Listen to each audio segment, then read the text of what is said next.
not know why he and everyone under his command at the FBI had been either fired or demoted, that he only found out he had been FBI director when he read about it in the newspaper like everybody else, and that he was not James Comey, or if he was, it came as a surprise to him.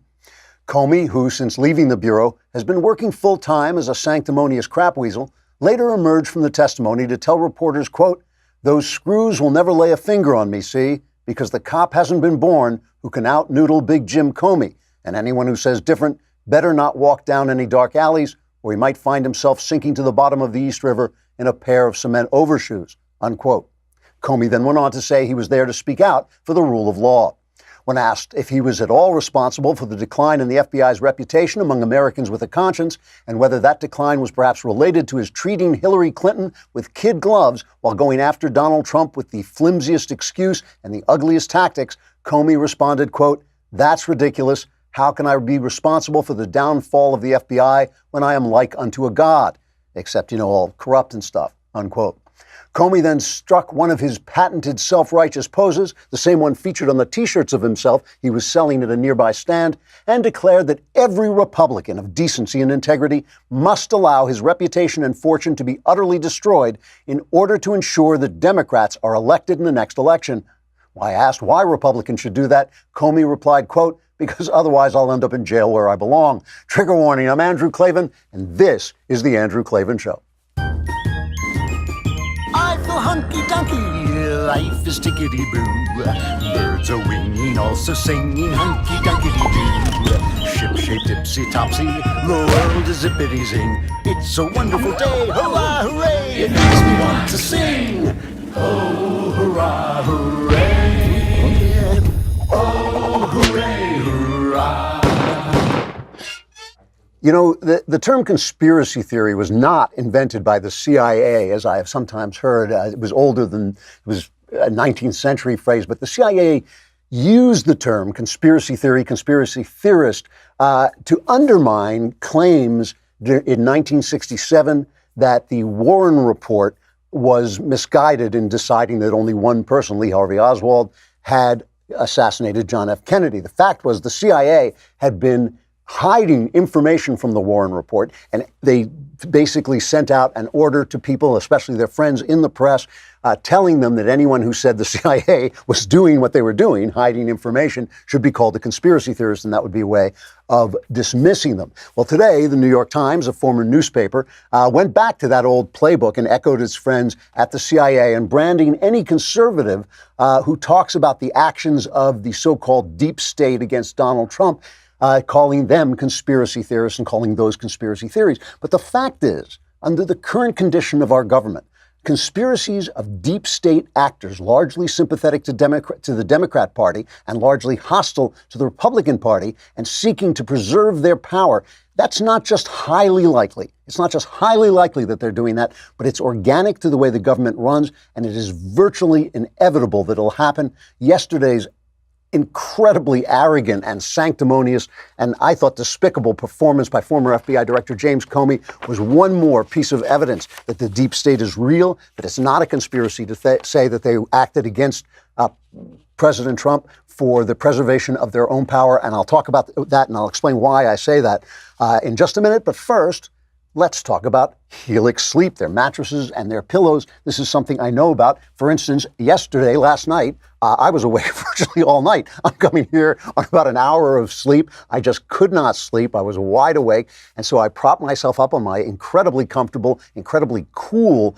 Helix pillow. And I read a mystery story deep into the night and well into the morning. And I was very comfortable and really happy. Helix Sleep has a built-in sleep quiz that takes 2 minutes to complete. And they use those answers to match your body type and sleep preferences to a perfect mattress. Whether you're a side sleeper or a hot sleeper, or you like a plush or firm bed, with Helix, there's no more guessing or confusion. Just go to helixsleep.com/Klavan and take the 2-minute sleep quiz, and they will match you to a mattress that'll give you the best sleep of your life. You can even have a mattress that's one way on one side and one way on another if you happen to find another human being in your bed for some reason. Right now, Helix is offering up to $125 off all mattress orders. Get up to $125 off at helixsleep.com/Klavan. That's helixsleep.com/Klavan for $125 off your mattress order. helixsleep.com/Klavan for a good night's sleep, or just those nights when you're lying awake asking yourself,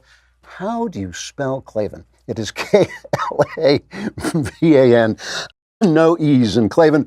I should also remind you that the mailbag is tomorrow. Last mailbag before Christmas. Last time you can solve all your problems before your relatives show up and really turn the screws in your tender places. Go to dailywire.com, hit the podcast button, hit the Andrew Klavan podcast, find that mailbag symbol.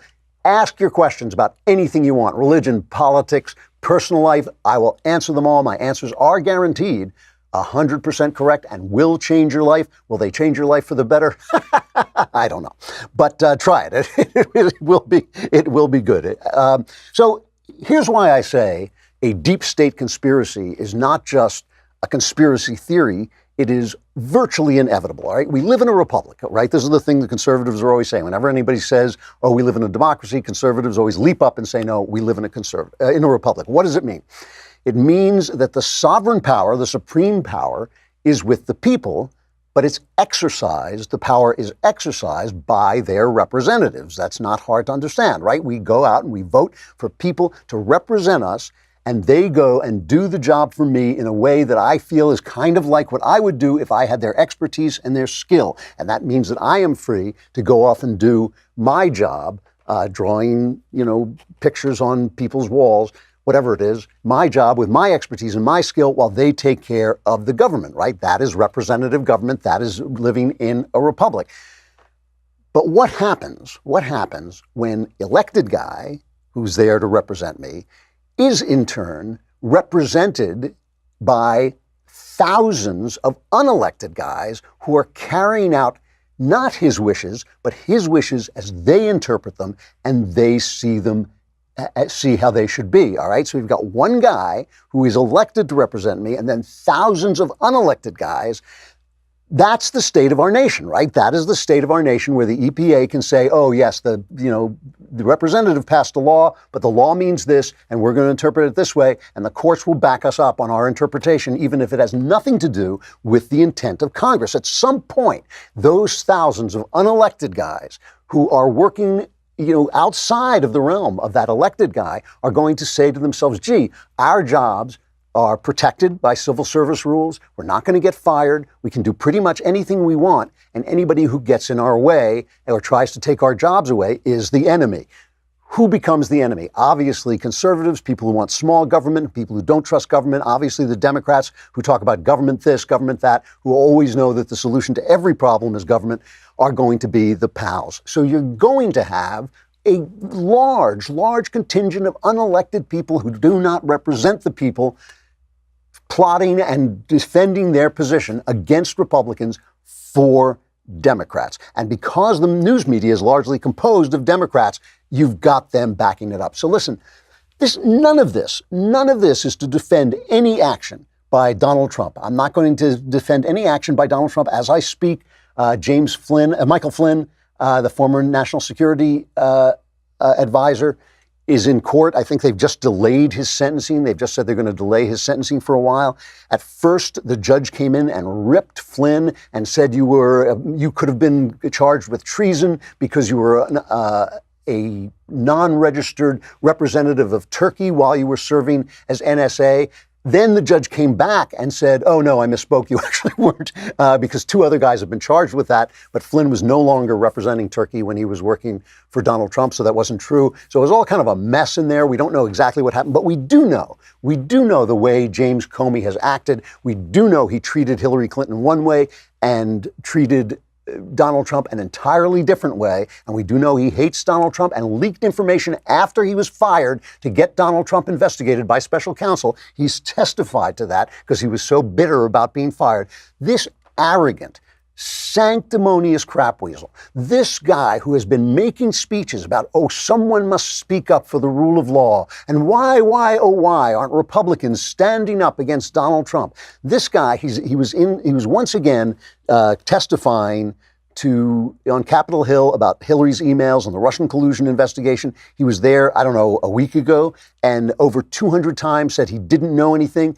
He didn't recall. He didn't know how the FISA warrant got the Steele memo. And then, he didn't know why Oppo research by Hillary Clinton was used to get a FISA warrant to bug people in the Trump campaign. I mean, this is incredible malfeasance and overreaching on the part of the FBI, the same FBI that gave immunity to anybody who had ever shaken hands with Hillary Clinton. I mean, you got immunity basically if you were the shoe store salesman who sold her shoes from this guy's FBI. But then he went after guys like Michael Flynn, and he went after Trump as if they were the Dalton gang. And now he comes out and he talks to the press, and it was a display of arrogance and monarchical privilege that was just appalling. It was appalling. Remember, this guy is J. Edgar Hoover. This guy was J. Edgar Hoover. He was the FBI guy. He's not supposed to be in charge of our politics at all. So let's just look at he comes out and he makes this opening statement. So another day of Hillary Clinton's emails and the Steele dossier. This while the President of the United States is lying about the FBI, attacking the FBI, and attacking the rule of law in this country.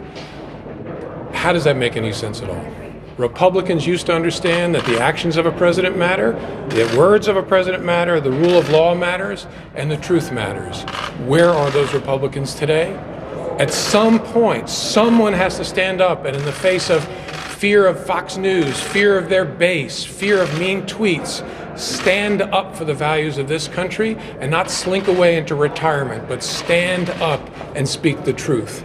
I find it frustrating to be here answering questions about things that are far less important than the values that this country is built upon.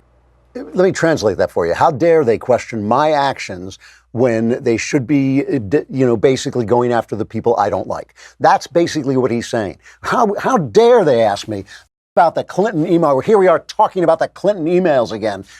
I mean, he mishandled it. The Inspector General says he mishandled it. The Inspector General says he overstepped his authority when he went out and cleared Hillary Clinton after a very, very vague and lackadaisical investigation into the mishandling of classified material, and then went after Michael Flynn, set him up, essentially ambushed him, set him up for a process crime, and he's lecturing Republicans. He's lecturing Republicans about this because because Democrats will defend the jobs of the deep state. It's just that simple. I should mention, by the way, that Sarah Sanders tweeted out, Republicans should stand up to Comey and his tremendous corruption, from the fake Hillary Clinton investigation to lying and leaking to FISA abuse, and a list too long to name. The president did the country a service by firing him and exposing him for the shameless fraud he is.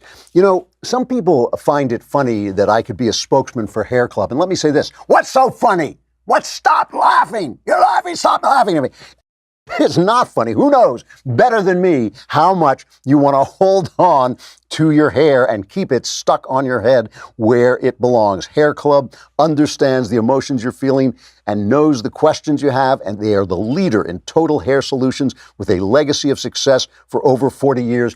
I just don't happen to be part of that legacy, that's all. Whether you're looking to revitalize the growth of your own hair or to learn more about the latest proven methods for hair replacement or restoration, Hair Club's professionally trained stylists, hair health experts, and consultants will craft a personalized solution to ensure you feel your best and get the most out of your hair. See for yourself just how powerful great hair can be. And when you do, let me know. Go to hairclub.com/Klavan today for a free hair analysis and a free take-home hair kit, all valued at over $300. That's hairclub.com/Klavan for a free hair analysis and free hair care kit. Hairclub.com/Klavan, hairclub.com/Klavan. Experience your hair and your life at its best only with Hair Club. You will love the club. You will look at yourself in the mirror and say, how do you spell Klavan? Klavan. No E's. There are no E's in Klavan. Does Comey take any responsibility that FBI leadership has been decimated? When you look at the FBI and what has happened to it, It is an organization that has been through a scandal. The only difference is that the scandal has not been reported anywhere but on Fox. And of course, you heard Comey, he hates Fox, the one station, the one place. And listen, I know Fox is biased when they're in their commentary, obviously. They have the best news show on television, the Bret Baier Show. But why is it the one station that's not a supporter of the Democrat Party, that's not a corporate spokesman for a corporate government and the Democrat Party? That's the enemy of men like arrogant guys like James Comey. So they ask him about this. This is cut 4. They ask him, has he got any responsibility here? The FBI's reputation has taken a big hit over the last year. Do you share any of the responsibility for that? No. The FBI's reputation has taken a big hit because the President of the United States, with his acolytes, has lied about it constantly. And in the face of those lies, a whole lot of good people who watch your network believe that nonsense. That's a tragedy. That will be undone eventually, but that damage has nothing to do with me. He's nothing to, no, wait. You know, the 302 was finally released that they've been stonewalling Congress for, this 302 about the interview with Michael Flynn. And it's written months after the event, and there was one apparently written right after the event, but they haven't released that yet. But it does show that when they walked out, they did think that this guy was not lying, and then Mueller came in and thought, I can use this and go after him, and he did. And, you know, he won. I mean, Flynn says, I was lying. But I want to play this a slightly longer, well, it's a longer cut of Comey, this sanctimony, saying basically, don't look at my corruption. Look at what I want you to look at. This is cut number 5. People who know better, including Republican members of this body, have to have the courage to stand up and speak the truth, not be cowed by mean tweets or fear of their base. There is a truth, and they're not telling it. Their silence is shameful. Of the Republicans who are remaining in the House next session, do you see any taking that mantle, coming up and defending the FBI, taking on the president? Not yet. To my view, to their everlasting shame, I hope they'll overcome that and realize someday they got to explain to their grandchildren what they did today. In recent days, the way that the Flynn investigation has been, interview has been carried out has come under a lot of criticism. In your view, should that have been handled any differently? And how do you defend it from the criticism that this interview didn't happen? Think of what's happened to the Republican Party. They're up here attacking the FBI's investigation of a guy who pled guilty to lying to the FBI. He should have been warned you shouldn't lie. He should have been told you can have a lawyer. Think of the state of affairs we've ended up in.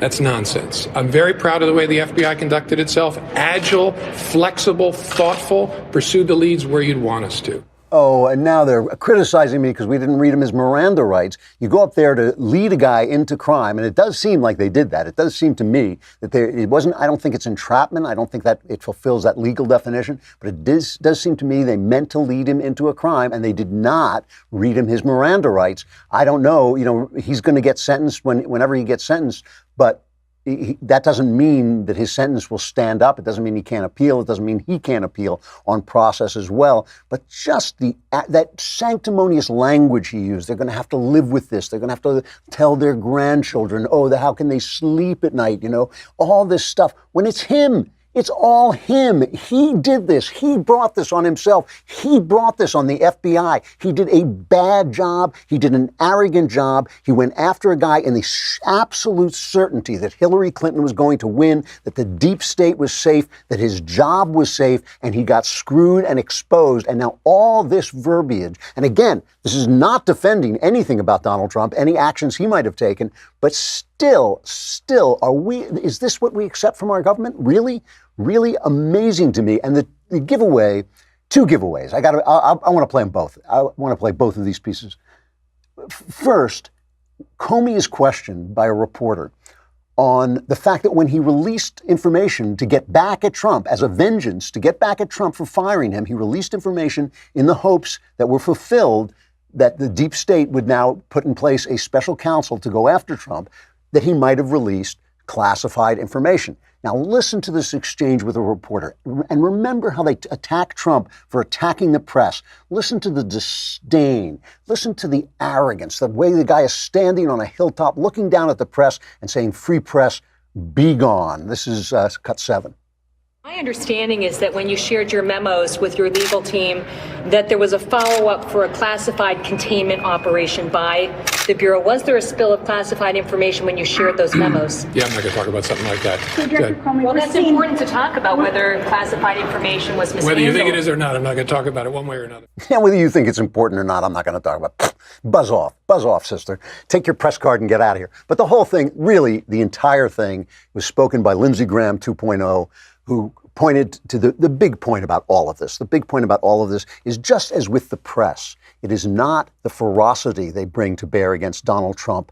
It is the puppy dog passivity they brought to Obama, followed by the ferocity they bring to Donald Trump, right? It's not just one. If they treated everybody the same, they wouldn't be the dishonest, corrupt organization, enemy of the people that they are. Same thing is true of James Comey. If this was the way, if he treated everybody like a skell, the way he treated Michael Flynn, if he treated everybody like a criminal organization, the way he's treated the Trump administration, that would be one thing. But the way he treated Hillary Clinton was absurd, and Lindsey Graham puts it perfectly here.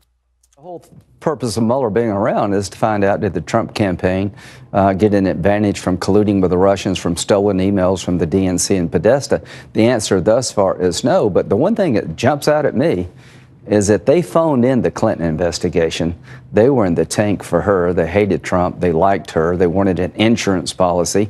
And the same folks that were in the tank for Clinton are the ones on the trail of Flynn and all the Trump folks.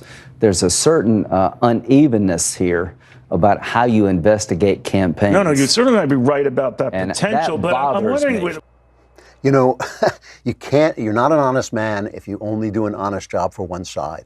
That's not honesty. That is corruption. That is the deep state. And Comey is arrogant now because the Democrats are coming into the House. They're going to bury the investigation into what he did. They're going to do everything they can to protect him because they and the deep state are natural allies. Again, you know, we talk about conspiracies, but this is not guys in dark hats meeting in corridors, murmuring to each other, although there may have been some of that in this case. It is simply the organic nature of unelected people gathering together to protect their jobs and protect the power that they have acquired because of the system. The system needs to be changed. This is a structural problem. The regulatory state has to be held to account. Our legislators have to be forced to make legislation and stick by the legislation, and the courts have to say that the legislation means what the legislators say it means, not what the regulators say it means, because this has created a deep state. And this is, the problem that we're dealing with.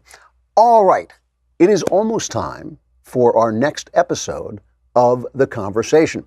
Tomorrow, 5:30 p.m. Eastern, 2:30 p.m. Pacific, all of your questions will be answered by that font of knowledge, Ben Shapiro. As always, the lovely and talented Elisha Krauss will be hosting and making sure all the important questions go straight to Ben. Once again, subscribe to get your questions answered by Ben Shapiro tomorrow at 5:30 p.m. Eastern, 2:30 p.m. Pacific, and join the conversation. And of course, the mailbag, same thing. You have got to be a subscriber to be on board. Go to dailywire.com. It's a lousy $10 a month, $100 for the year. For $100, you get the Leftist Tears Tumblr and all the other stuff. You get Shapiro, you get Knowles, you get me, you get Walsh, all the shows, all the mailbags. Another Kingdom, you can watch both episodes 1 and 2. This is the best deal on the internet. And the point is, look at that money. Take your wallet out. Look at that money. What are you doing with it? Well, you're just going to get yourself in trouble. Whereas if we have it, everything is going to be tickety-boo.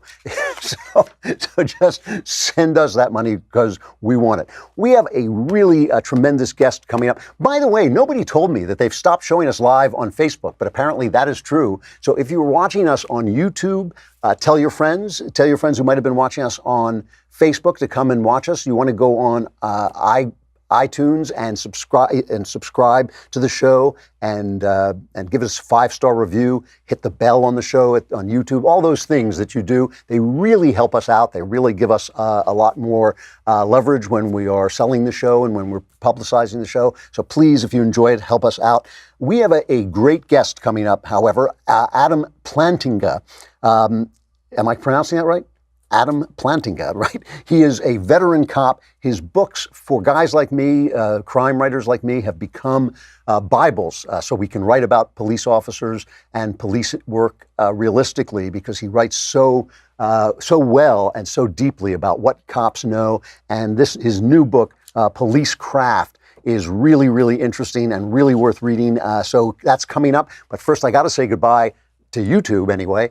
Come over to dailywire.com, where you can watch the whole thing You can watch the whole show streaming if you only part with that filthy lucre and subscribe.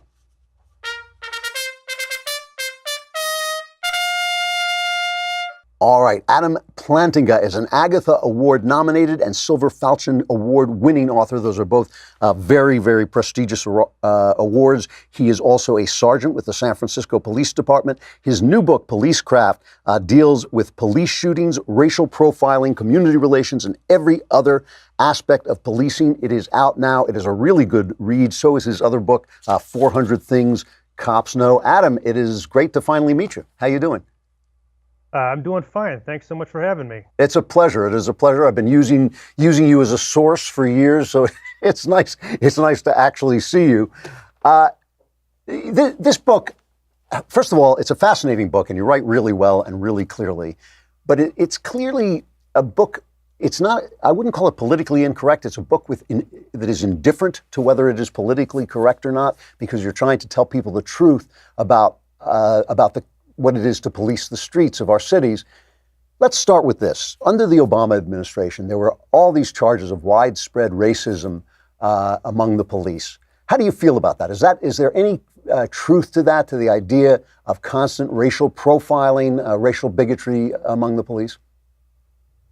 Well, one of the things I talk about in Police Craft is in my time on the job, about 17 years, I've heard another officer use the N-word once, and that was a decade ago in Milwaukee.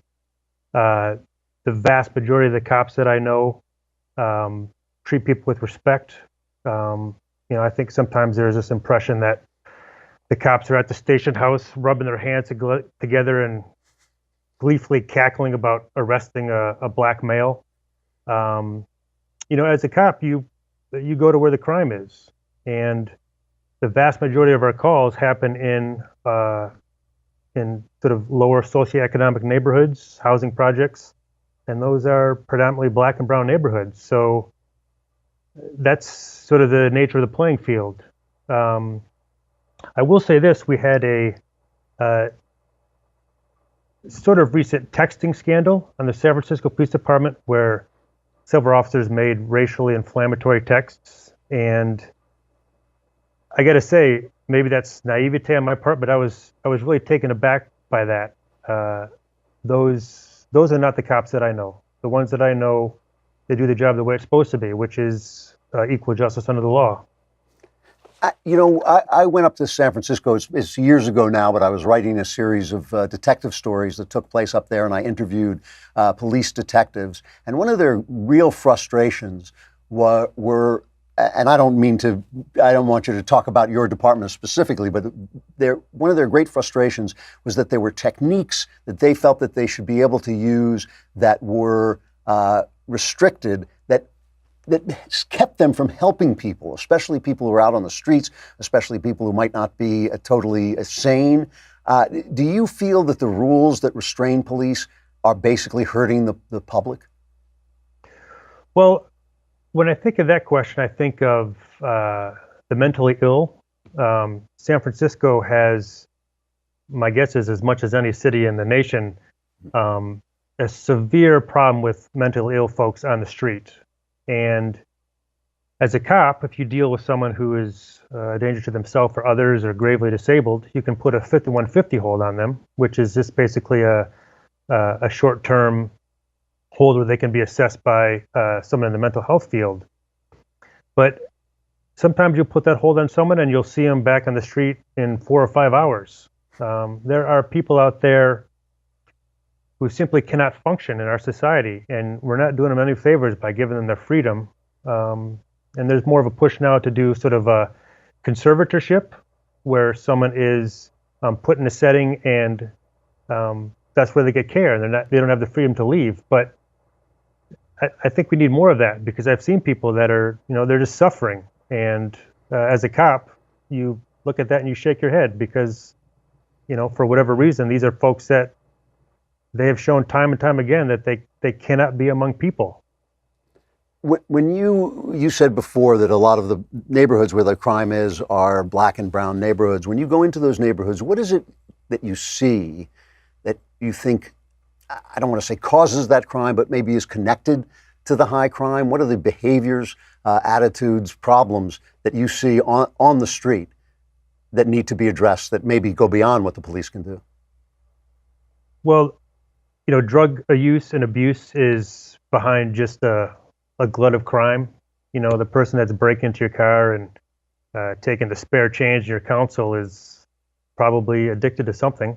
A lot of prostitutes are out in the street, not because they're addicted to sex, but because they're addicted to street drug. And then you have, unfortunately, sometimes you have generations of families who are maybe living in a low-income neighborhood or in the housing projects. And that's not what the housing projects are for. They're to give someone a sort of a leg up, but you don't want to have a grandfather and a father and a son living there, because then you just have some of these generations of poverty. And you have parents that teach their kids to hate the police, and their kids teach their kids, and so it goes. As a cop, we can't arrest our way out of the drug problem. It's not even close. There's one of the sections in Policecraft that I just loved. It was incredibly poignant, touching. It had an element of dark comedy to it, as so much police work does. But you talk about the culture that becomes evident as you listen to people make their phone calls after they've been arrested, as you hear people speaking in cells after they've been arrested, that an entire culture seems to grow up out of this, that's related, even when people aren't black, it's sort of related to black culture. People start to speak in black terms. What is it that you see? I mean, you're a sergeant now, so I assume you spend a lot of time in the station house. What is it that you see that, what does it tell you about the world out there that is causing so much crime? Well, yeah, it's pretty depressing, because you have people who seem to grow up and they expect to go to jail, or they expect to have their friends go to jail, or they don't have a job, and they don't know anyone who has a job. It's sort of, you have people that they have sort of low expectations of themselves and of their friends, and I sort of compare it to my own background growing up. I grew up the son of a seminary professor and a fourth grade Christian school teacher, and my house was filled with classical music growing up, and my parents were, I don't remember them having a loud argument. I grew up in an atmosphere of sort of reason and stability, and a lot of folks who deal with it as cops grew up in a neighborhood where, if they're trying to do schoolwork, they're interrupted because there's gunshots outside. Yeah. Or they're trying to go to the bus stop and someone punches them in the face and takes their phone. It's a very different kind of lifestyle. I've got to ask you this. I mean, as a professional matter, and I'm sure you're asked it all the time, but what do you see on television and in the movies? I mean, if there was something you could erase from the depiction of police in television and the movies, what would it be? Oh, there's just so many things. I think the thing that I was thinking of recently is I was watching one of these Law and Order type shows, and the cops were kicking down the door looking for a bad guy, and there's a couple of them, and they go in, and after about 4 seconds, one of them says "clear," like the whole apartment is clear, and I thought, there's about 14 different rooms and crevices you haven't checked yet for the suspect. But for the sake of the drama, they don't want to take the time to show them doing all those checks. So, right. Some of that it's par for the course. You want to streamline a little bit to keep the audience attention. So I understand that. What about in terms of the personal lives of police officers? I mean, when you see, is there a TV show that you like? Is there, or was there a TV show that you liked that you thought was pretty accurate? I thought the HBO show The Wire was the gold standard. Yeah. I think that's not only the best cop show I've ever seen, but probably the best show I've ever seen. Yep. There were some smart minds and smart writers behind that, and I thought they really got it. They really captured a lot of sort of the cop dynamics and the drug dealer dynamics and how those two sort of bounce off each other. What about in terms of movies? Is there anything that you see in the movies that you have ever thought like, yeah, that's pretty much a cop's life? Those are the things that I deal with. I thought The Departed got a few of those things right. I enjoyed that movie. Yeah. Let's see what else. I think the great cop movie still has to be made. So I'm waiting for it. All right. Now, if somebody went out, I mean, I've done drive-alongs with the police and all this, but if somebody really went out and was given unfettered access, I mean, that was one of the things that made The Wire so good, was that he had written that book, Homicide: A Year on the Streets, where he had unfettered access. If everybody could do that, what do you think would change in the country? What do you think would be different about a country in which everybody, you have that great quote in Policecraft from Thucydides, I think, about the fact that the intellectuals don't fight and the fighters don't think. Right. But what do you think would change if people rode along with the police for, say, a year and really saw what went on? What do you think would be the main revelations? Well, I think there'd be a lot of revelations. One of them is I think that people would be, pleasantly surprised by how decent and civil cops are when dealing with incredibly difficult people. If you're a cop and you're doing the job right, you have a long fuse, and we need that because we're dealing with folks that are, that are irrational, that are strung out on dope, that you're not catching them on their best day. The other thing is, I think people watch movies and shows and they see, the protagonist cop knocking someone out with one punch. In real life, it is really hard to get someone in handcuffs that doesn't want to go in handcuffs. And I've been in situations where we had a woman who was 5 feet tall and 90 pounds, and it took 4 cops to get her into custody. That's sort of the norm. Right. I mean, it takes more people to bring somebody down without hurting them, I guess, than it does.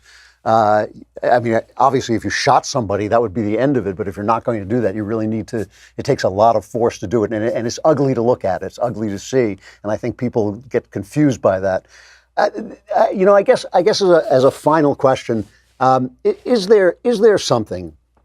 I mean, I personally felt under the Obama administration that police were mistreated and were spoken about in a way that was unfair. Is there some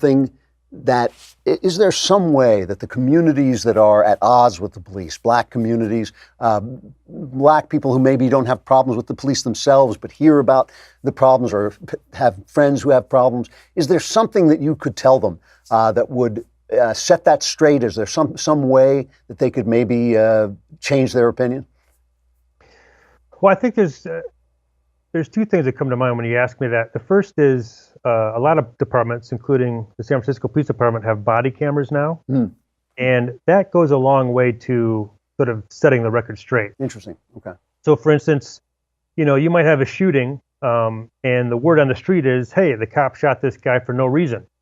But then the police chief can show the body-worn camera footage, and it shows a suspect, wheeling around and pointing a handgun at the officers, and the officers have to fire for the sake of their lives. So that's sort of a tangible record that you can show people and say, look, what the cops are telling you is what happened. The other thing that I think of is, I think a traditional police weakness is we're not always that good about explaining ourselves. So we might make an arrest on sort of a hot corner, and now you have people with their phones out and they're videoing it. And it used to be the cop response was, "Hey, get out of here," or "You're next," or "You're coming with me next." Those days are over. We need to be better about explaining ourselves. So again, if the people on the corner are saying, hey, the cops just arrested the guy for no reason, then I, as a sergeant or a police officer, can say, look, this guy has a parole warrant, so he had to come with us. And it's so simple, but it's so direct. And I've actually seen that get good results, because then you have people saying, oh, okay, I get it. It doesn't always work, but it's worth a shot. Yeah. So it's funny what talking to people can do. You're absolutely right. Adam Plantinga, the book is Policecraft: What Cops Know About Crime, Community, and Violence. Really well written, really clear. If you want to know what police see and what their lives are like, it is very well worth ordering and reading. Adam, thanks for coming on. I hope we'll talk again. Thank you. And I'd just like to say I've really relished your writing over the years. Keep up the good work. Oh, thanks very much. I appreciate it. Coming from you, that's a compliment. Thanks a lot. You bet. All right, sexual follies.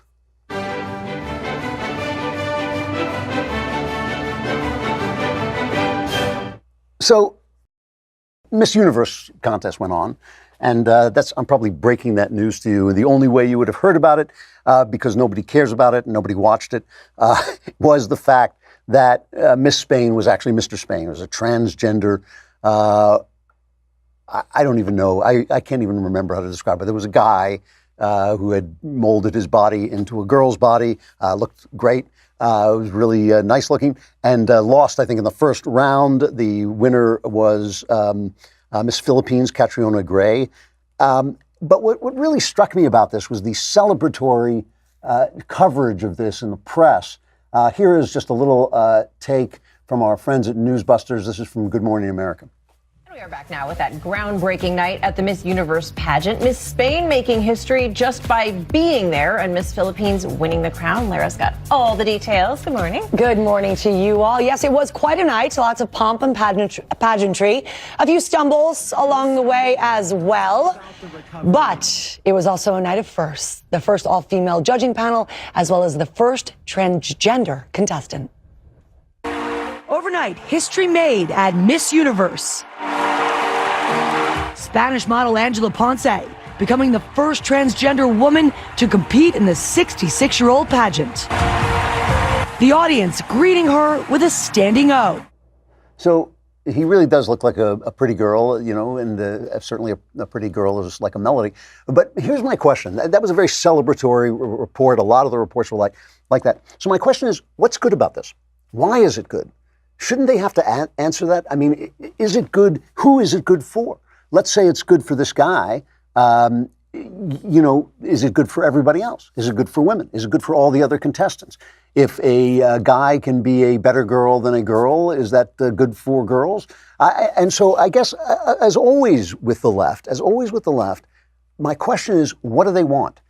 You know, I begin when I go and make speeches, I begin a lot of speeches just by saying what I want. What I want is for people to be free. I want people to do what they want. And I explain that entails letting other people be free. It means if you want to have a gay relationship and not be bothered, it means that a guy has to be able to disapprove of your relationship and not be forced to cater your wedding, if that's something that goes against his conscience.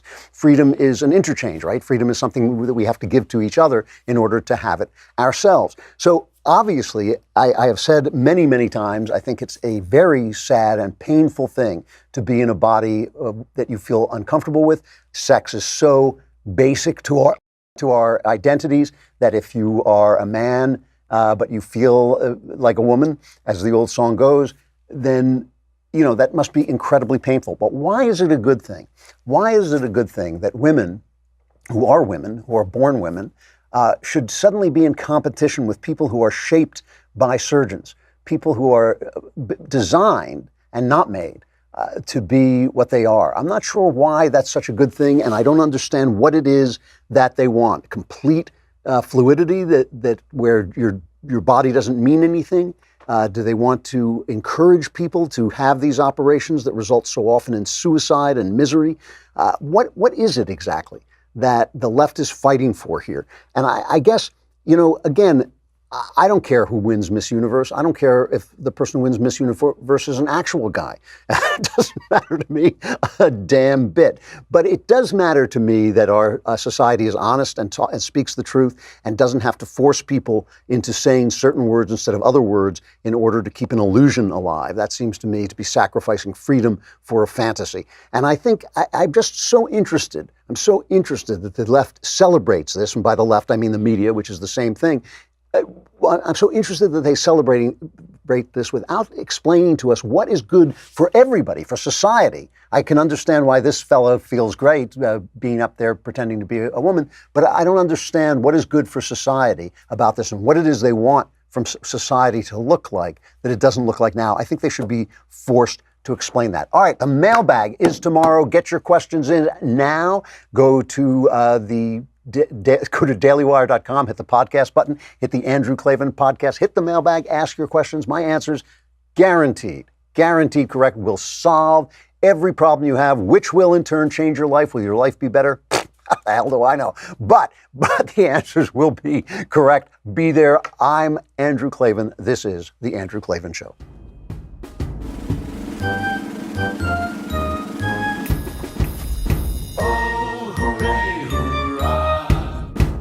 The Andrew Klavan Show is produced by Robert Sterling. Executive producer, Jeremy Boring. Senior producer, Jonathan Hay. Our supervising producer is Mathis Glover. Technical producer, Austin Stevens. Edited by Alex Zingaro. Audio is mixed by Mike Cormina. Hair and makeup is by Jesua Alvera. And our animations are by Cynthia Angulo and Jacob Jackson. The Andrew